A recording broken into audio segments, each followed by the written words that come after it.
by SnT 2019. I have three outcomes to note in particular. The first, the conference has reinforced how popular CTPTO is, and the importance of the CTPTO and its technologies and its outlooks to science for the verification of nuclear non-proliferation and disarmament, and above all, peace. There has always been a close link between scientific expertise and effort towards building peace and security. This conference underlined once again these shared, internationally acknowledged values. Second, we agreed we need increased participation by civil society, particularly women and youth in STEM fields.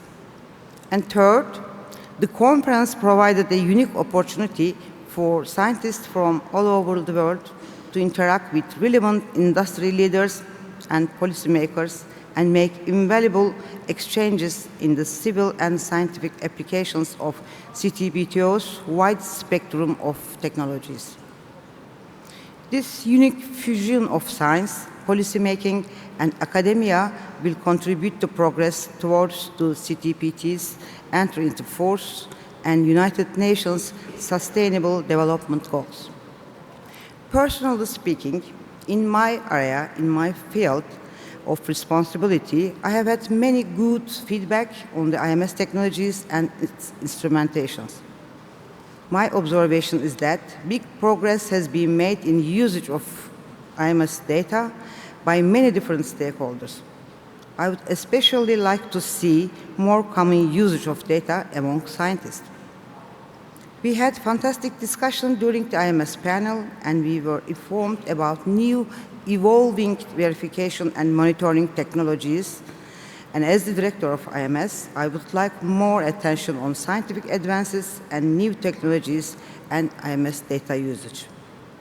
The participants have presented cutting-edge technologies and innovations, as well as value for money and optimization of how we keep CTPTO and especially the IMS abreast of technological development. We saw excellent research abstract posters, many encouraging examples, and success stories during this conference.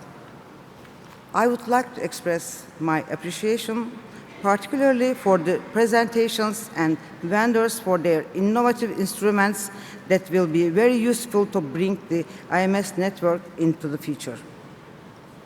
And first time, IMS had the instrument exhibition on 4 different technologies. I hope you have also benefited from the exhibitions and projects of the IMS division. I would especially like to thank my staff for presenting all IMS projects and scientific contributions to the SnT 2019. To this end, I would like to once again share my heartfelt congratulations with all the awardees. I thank all participants from governments to CTPTO Youth Group for their active engagement in the SnT 2019 and hope to carry this work and outcomes of this conference forward with the IMS and all CTPTO. We have been always delighted to get feedback, and I have heard a lot of constructive criticism, feedback, such as panel contents, timing of the events, on poster, on policy issues, and women participation. We will take it all into account, and I will make SnT 2021 even better in the light of all your feedback. I would like to conclude my speech to say I am extremely pleased and honored to be together with you, distinguished scientists, technologists, expert policymakers, and students, and my friends.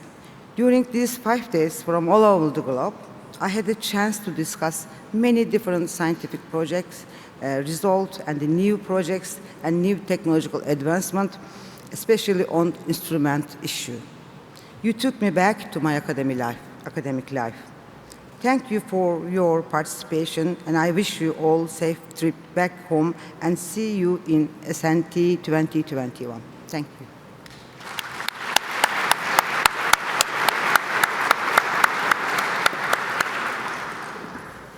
Dear ladies and gentlemen, friends and colleagues, I can't help but start off by piling on with the thank you messages. First, I would like to thank all of you. I received so many questions this week about how did we do it? How did we get so many more participants? It's all of you. You're so interested in the work that we're doing, and we're so very grateful for your participation and your support. Thank you for the excellent presentations, the excellent panel discussions. I'm so very, very grateful.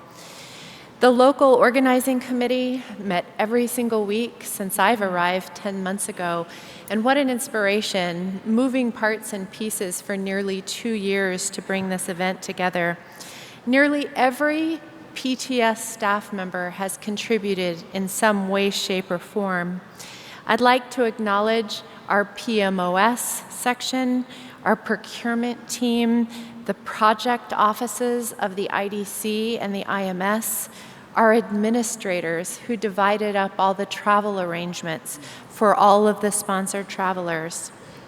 The IDC took a huge leadership role with Parik Mial taking our scientific program, Peter Nielsen taking our panel leadership, organizing 19 panels, Gerard Rambo-Lamanana and Wasim Alan, who led the capacity building activities and the arrangement of all of the travel and the special events on the side. Our scientific program committee members, our project managers who have been mentioned already, Martin and Jim, are such an inspiration and such exceptional leaders. And I always loved it when I walked in completely panicked, how are we going to solve this problem? And I would start after several months to hear Martin tell me, oh, no, this is okay, this will be easy. Jim, we will miss you. This is your last day with the PTS. Thank you for your service. To Nurchan, my co-project executive, we're like sisters now. We have worked so closely over the months together, and we'll have to find something else to bond over in the coming months ahead. And of course, the vision and the inspiration of our esteemed leader, Dr. Zerbo. I could go on and on about the science of this meeting and the tidbits that I picked up, but I'm going to leave that to our two scientific program representatives, Dr. Suley and Dr. Richards. What I commit to all of you is a timely SnT summary report that we can all benefit from in terms of follow-ups, collaborations, and furthering the progress of our science and civil data application purposes. I have a couple of personal reflections of significance that I wanted to share with you all. They're in 3 areas: art at the interface of science, youth as global citizens, and finally, women in STEM. Many of you have shared with me the significance of your emotions during the sand art experience on Monday, when Irina Titova dazzled us with her talent. Yesterday, you may also have experienced the youth art competition entries in our lounge area at the back of the Festsaal and the awards ceremony yesterday. This conference experience has solidified for me the importance of our work mission to people all over the world, how worthy it is for this work to be understood by global communities. Art provides a vehicle to deliver the message of our mission to non-technical communities, and it should provide a vehicle back to us from the artists and the children to convey to us as decision makers and technologists the importance and significance of what they desire for our future, for our world, their vision. To our CTBTO youth group members, you inspire me. I'm grateful for your courage and your expertise. You have much more to teach me at this point than I have to teach you. Don't lose your resolve to finish what we started.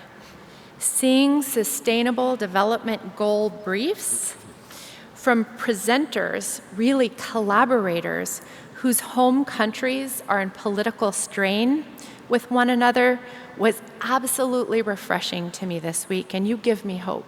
Thank you.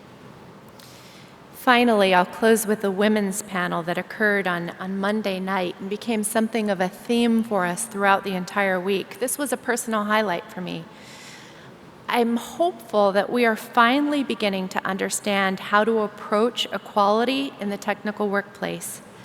Leaders, I have a plea for you.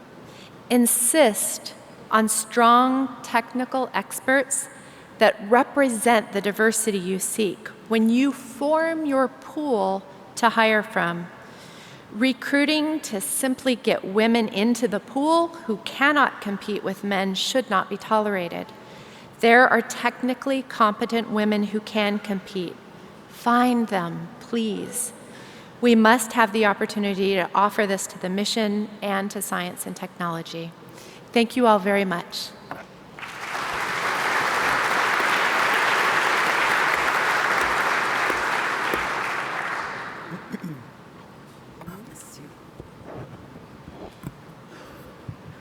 Good morning.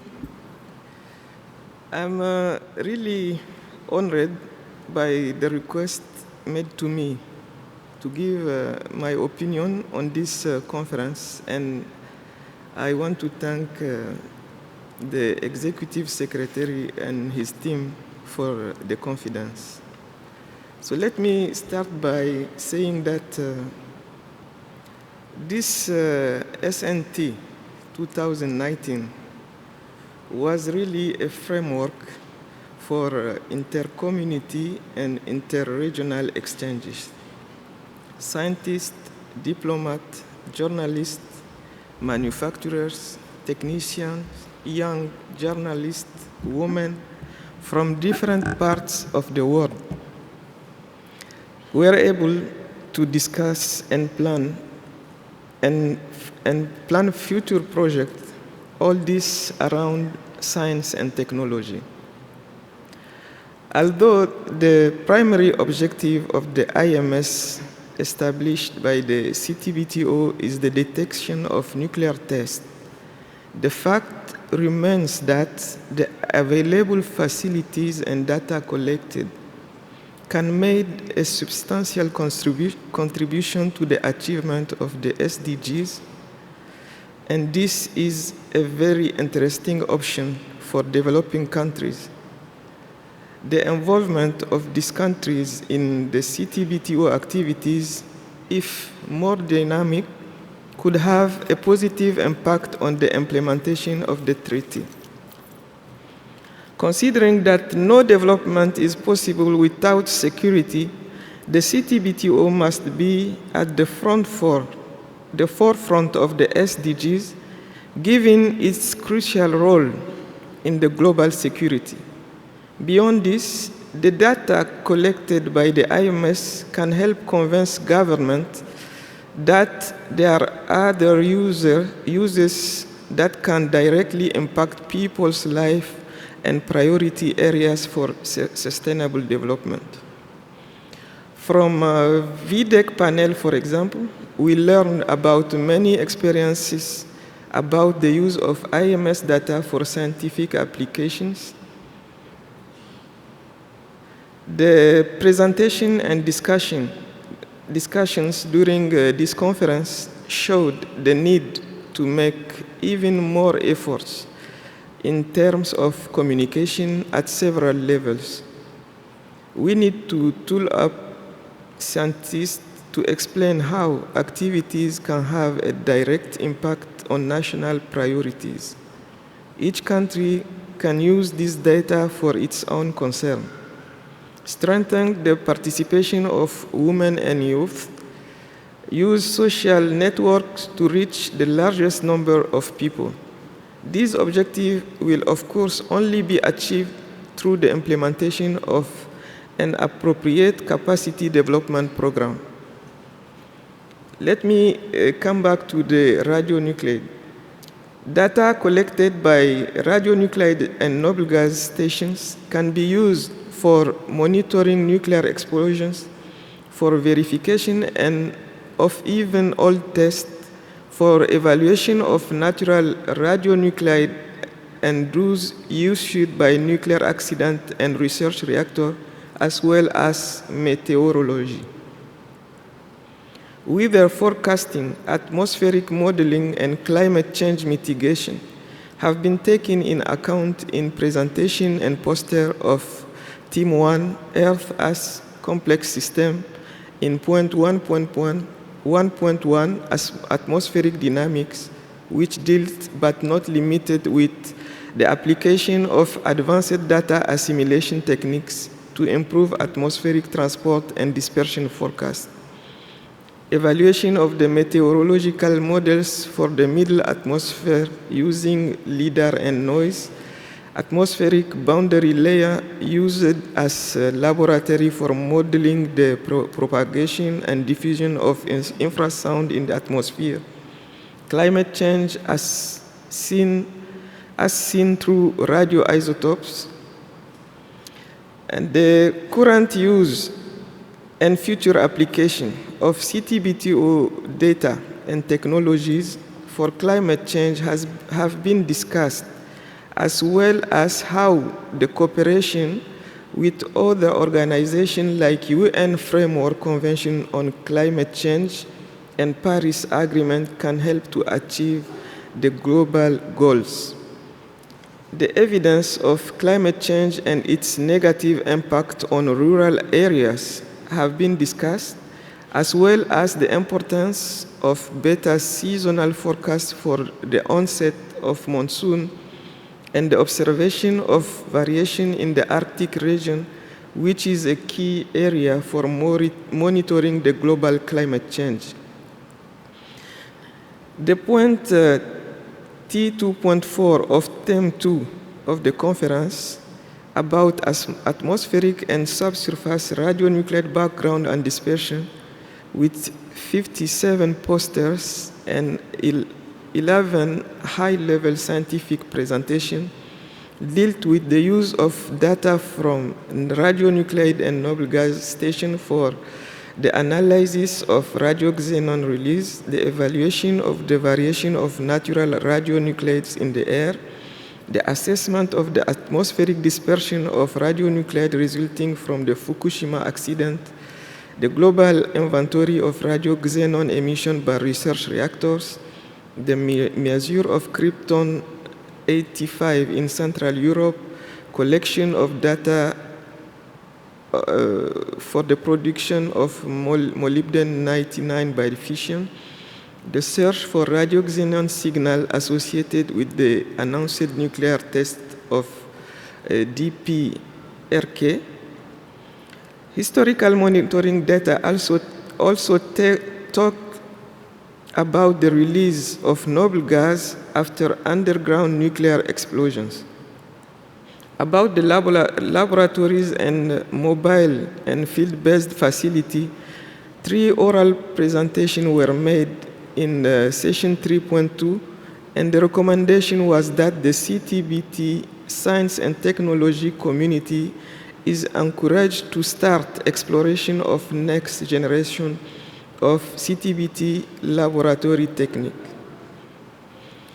About the capacity building and awareness, for states to make full use of data for national, regional, and global concern, it is important to help them develop their capacities. The quality and availability of training at the CTBTO is recognized and commended. It consists in e-learning modules in several languages, national and regional training programs for diplomats, scientists, technicians, young people, women, at all levels, initial, intermediate, and advanced. Many proposals have been made for the capacity development in scientific sessions. In Theme 5, CTBT in a global context, the part 5.3 dealt with capacity building, education, and public awareness. 11 oral presentations and nearly 80 posters were accepted in this category. the educational role of the CTBT in peace processes, consideration of how the UN SDGs mutually reinforce the CTBT's mission and give new impetus to the treaty, integration of women technicians into the CTBTO, educational seat for the resolution of relevant CTBTO issues, how to encourage the generation of science diplomacy to make the CTBTE move forward, promoting the CTBTE through capacity building, education and public awareness, raising public awareness on other positive options of nuclear energy, role of the civil society organization in education and public awareness, intrinsic value of CTBTO workshop, training program, and expert meeting. So I want now to give you my final thoughts. Overall, the SnT 2019 was a great opportunity for communities and regions to meet, and several themes of great importance for countries' direct concern were addressed. The activities organized in French and Spanish were positively appreciated as an effort to open to other official UN languages, but above all, to overcome certain barriers. Valuable contributions have been made to further improve and enhance the work currently being made by the CTBTO.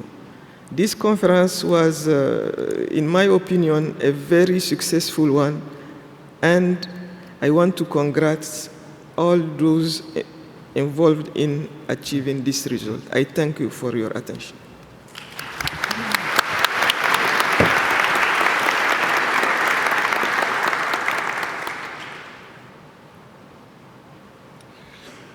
Your Excellencies, ladies and gentlemen, and fellow scientists, I too have been asked to summarize the principal technical results emerging from this 5-day conference, including some excellent results presented less than 2 hours ago, so it's been a busy week. In doing this type of summary, let us never forget our principal goals for science and technology here. We must support ongoing efforts to monitor for nuclear explosions. We must work to improve those efforts with better data, with better methods of analysis, and by increasing the number of people who understand our technical work. We must do our work well, and we must build confidence that others need to have in us that we are doing it well. So, achievement of these principal goals are clearly demonstrated by the numerous presentations done independently in different countries on the only nuclear test explosion since our last SnT meeting in 2017. So many countries with independent data sets, with different technologies, using different methods, have achieved what I would regard as a common understanding of the nuclear test of September 2017. Of course, there is continuing interest in yield estimates for this event. A senior English scientist once wrote that there is no creature on Earth more deserving of pity than the seismologist invited to explain magnitude-yield relationships. But at this meeting, we find at an even more basic level that the community is having difficulty with allocating an appropriate seismic magnitude for this last big explosion. And there were papers at this conference which I believe can appropriately address this problem in which I think the IMS and IDC have potentially a useful role to play.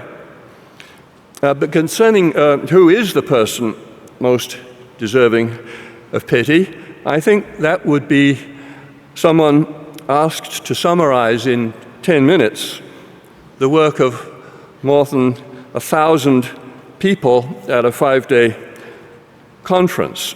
So that would be me. And what then are some other key results from the various themes around which our technical work has been organized at this SnT?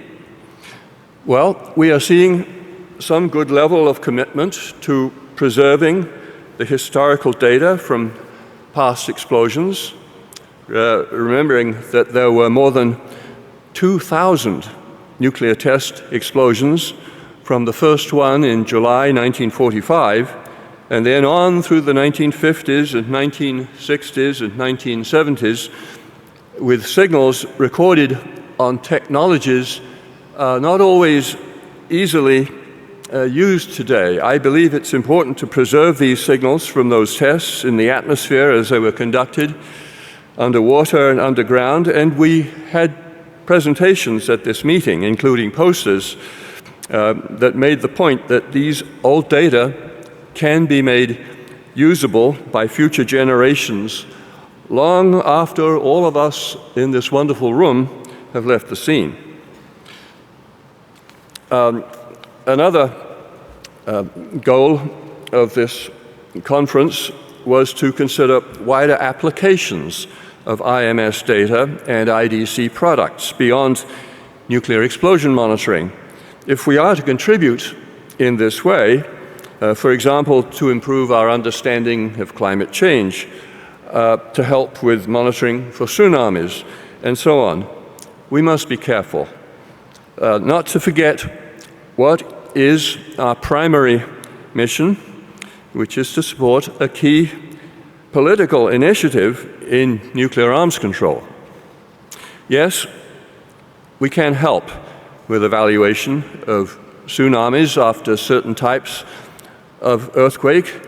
Perhaps even more important is the potential for monitoring volcanic activity in ways that could be useful for those who must manage threats to civilian and military aviation. I have a long list of other good presentations at this meeting. I was delighted to hear of the success of the net visa approach to providing data products, summarizing this incredible data stream, which our executive secretary reminded us amounts to about 14 terabytes per year currently. So net visa, a 10-year activity, now moved into an operational framework. It's terrific that it was brought to bear. I'm running out of time. That's just fine, because I believe it's important that these SnT meetings have been backed up by a final technical report. We were given one, those of us registered on a flash drive. It's very useful to look back and see the progress that we have made here. Let me mention that we heard some enthusiastic endorsement of crowdsourcing and what it can accomplish. I was glad to hear this. I just think that's fine, but we must not exaggerate here. Finally, let me turn from the purely technical realm and mention what for me was one of the high points of this meeting, which took place for me in this room on Monday, when suddenly we were presented with a bit of a surprise. I was sitting next to a person on that side, and she got up and came onto the stage and presented an absolutely magnificent sand painting. Irina Titova, that really got to me. So I was asked to summarize the technical content of this meeting. I will remember some of it, but I will never forget her presentation. Thank you.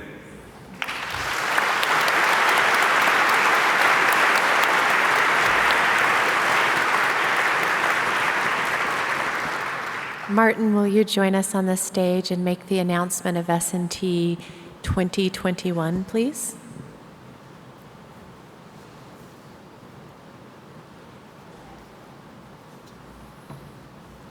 So, ladies and gentlemen, today is 28 June 2019. In 2 years' time today, 28 June 2021, we are not closing an SnT, we are opening an SnT, and it will last again for 1 week until 2nd July 2021. Thank you very much.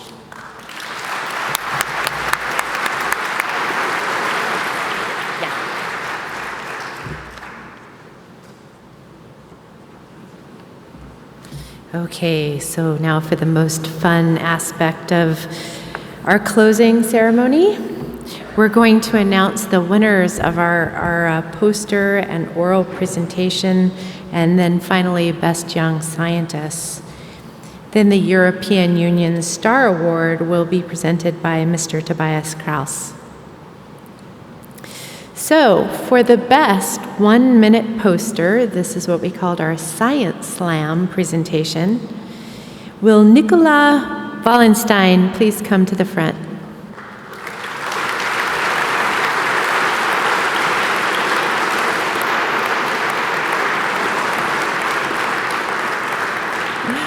Nicola is from Portugal, and the title of his poster Science Slam was Analysis of Multiple Detections of May 2011 Grimstoven Eruption Activity at Different IMS Infrasound Stations and its Correlation with Local Observations.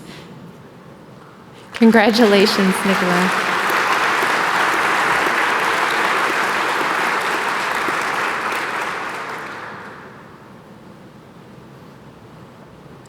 You have to be careful not to drop these on your toe. All right, for our best poster presentation, will Sharif Ali please come to the stage?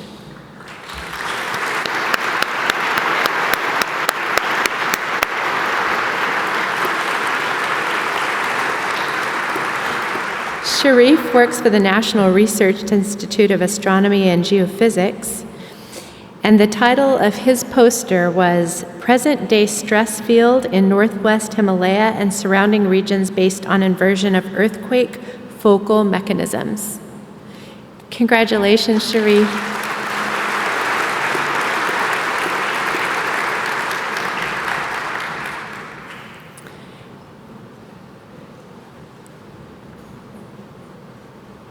Next is our best oral presentation. Julian Vergaz, will you please come to the stage?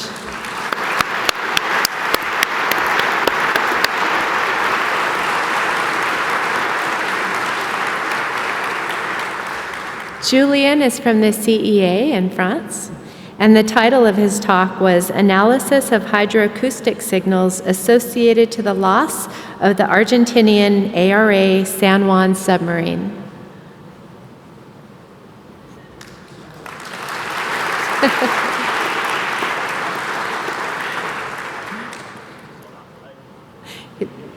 This is not Julian.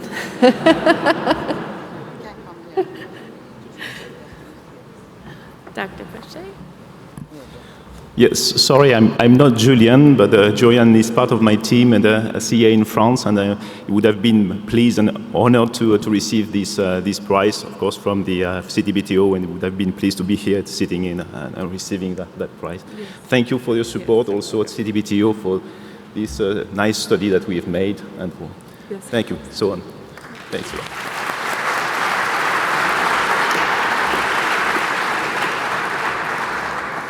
And the last award is the best presentation by a young scientist, Florian Fuchs. I hope you're here. Yay!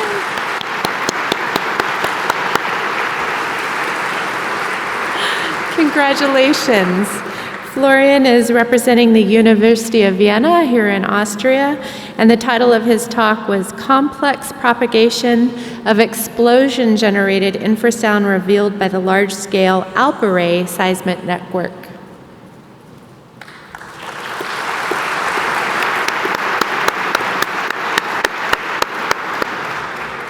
So now I welcome Mr. Kraus to the stage.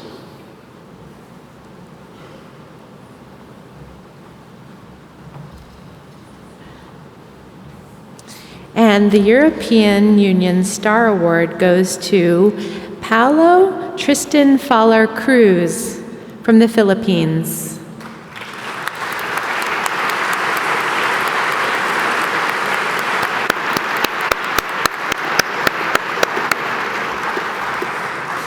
The title of Paulo's talk was Assessment of Temporal Variations of Natural Radionuclides, beryllium-7 and lead-212 in surface air in Tanay, Philippines.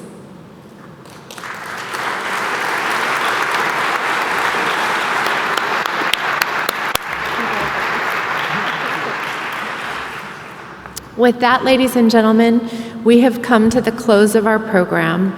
We have ordered a very large lunch to include wine for all of you, and we sincerely hope that you will stay and join us. Thank you very much.